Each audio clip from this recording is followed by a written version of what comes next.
Hello मित्रांनो, कसे आहात? छान आहात ना? आज की नाही मी तुम्हाला जंगली बकऱ्यांची गोष्ट सांगणार आहे. एकदा काय झालं माहितीये का? एकदा एका गावामध्ये एक मनुष्य राहत होता.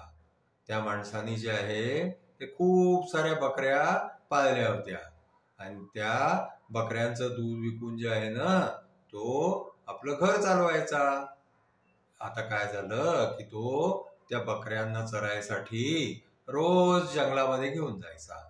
आणखीन त्यांना तिकडे चरवून आणखीन संध्याकाळी घरी वापस यायचा.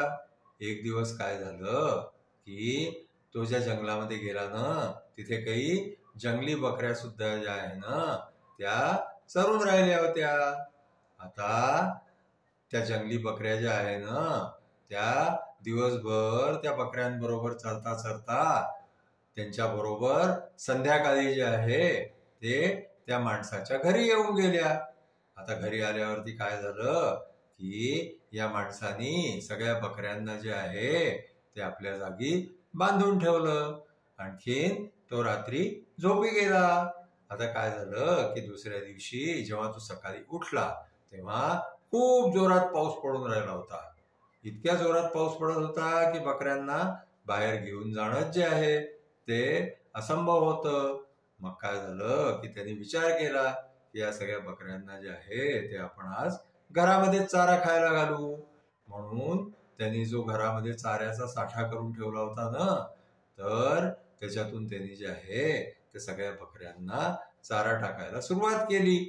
आता काय झालं की त्यांनी त्या जंगली बकऱ्यांना ज्या त्याच्या कळपामध्ये बकऱ्यांच्या कळपामध्ये त्याच्या घरापर्यंत येऊन गेल्या होत्या ना, त्यांना आपल्या नेहमीच्या बकऱ्यांपेक्षा जास्ती चारा टाकायला सुरुवात केली. त्याच्या मनामध्ये अशी इच्छा झाली की या जंगली बकऱ्या ज्या फुकटामध्ये आपल्या बकऱ्यांबरोबर आलेल्या आहे त्या आपल्याच घरी राहाव्या, त्या परत जंगलात न जाव्या.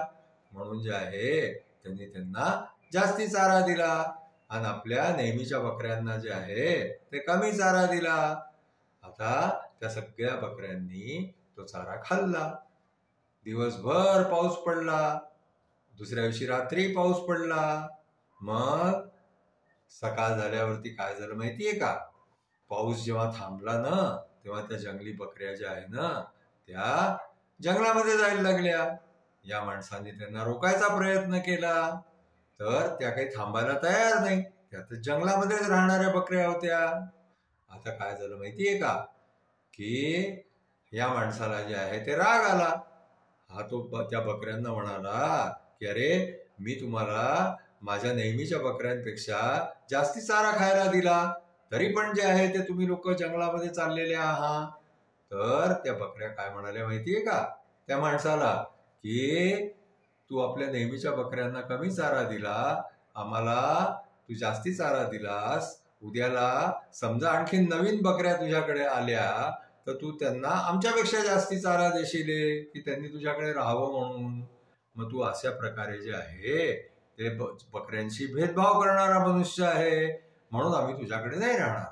आम्ही आपल्या जंगलामध्ये जाऊ आणि जंगलामध्येच चरत जाऊ.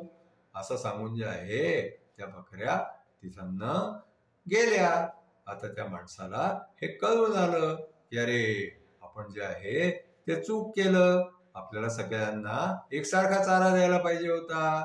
आपण सगळ्या बकऱ्यांचं जे आहे ते दूध काढतो, बाजारात जाऊन विकतो, त्यांनी पैसे कमवतो, आपलं घर चालवतो. पण आपण जे आहे त्या बकऱ्यांबरोबर भेदभाव केला, हे आपण चांगलं नाही केलं. म्हणून त्या माणसाने त्या दिवसापासून असं ठरवलं की आपण सगळ्या बकऱ्यांना एकसारखं खायला देणार, आणखीन त्यांना त्यांच्याबरोबर कोणत्याही प्रकारचा भेदभाव नाही करणार. मग काय झालं माहितीये का? तो मनुष्य जो आहे ना, तो पुढच्यासाठी त्यांनी कधी लोभही नाही केला की जंगलामध्ये आणखीन जर बकऱ्या मिळून गेल्या तर त्या ज्या आहे त्या त्याच्याकडे राहाव्या. त्याच्यापाशी ज्या बकऱ्या होत्या त्याच्यामध्ये तो मनुष्य संतुष्ट राहिला. आणखीन त्या बकऱ्यांचं दूध विकून आणखीन आपलं आयुष्य आनंदाने जगत राहिला. आजची आपली गोष्ट इथेच संपली. तुम्हाला आमची गोष्ट आवडली असल्यास तुम्ही आमच्या चॅनलला लाईक करा, शेअर करा, सबस्क्राईब करा. Thank you.